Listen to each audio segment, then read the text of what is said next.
What other differences between you and Senator Durbin do you feel are the most pressing? And just top three, top line. What are you going to focus on? Well, number one, jobs. My whole background is as an entrepreneur, is as a person who's created jobs in the private sector. Mr. Durbin's never worked in the private sector. He's become a millionaire on taxpayer expense.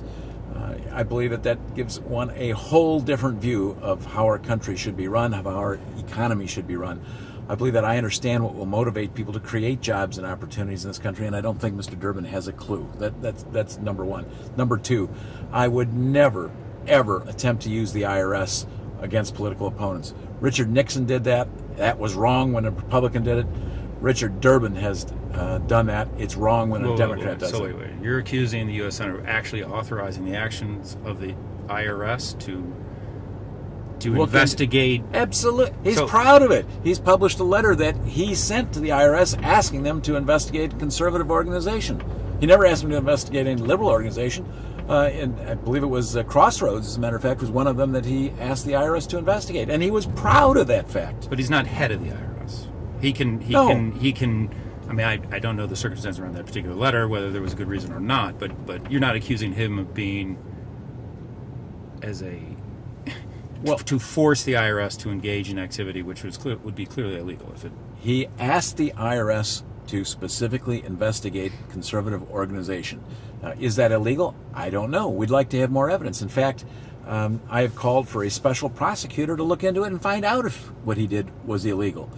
And I'm not the only one. The Chicago Tribune, the Detroit Free Press, the St. Louis Post-Dispatch, the Minneapolis Tribune, and other papers have taken up that drumbeat and have asked for a special prosecutor to look into it.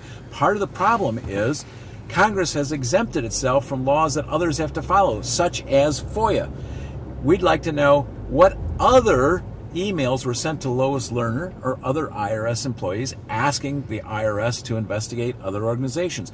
We can't get those emails by FOIA because Congress has exempted themselves from being subject to that. So the only way we can do it is to ask him to voluntarily provide those emails. Now, he has said that he wants to be transparent. Here's an opportunity for him to be transparent. Instead, all he does is stonewall. So you don't believe that the hard drives just failed? It would take about 4 margaritas in a row for me to be convinced that that happened. We'd like to find out, but certainly the odds seem very strange that 10 days after Congress asks for those emails, the hard drive blows up, there's no backup, they're gone, they're lost, and the hard drive itself is lost. I mean, it stretches credibility to the absolute limit to try to believe that.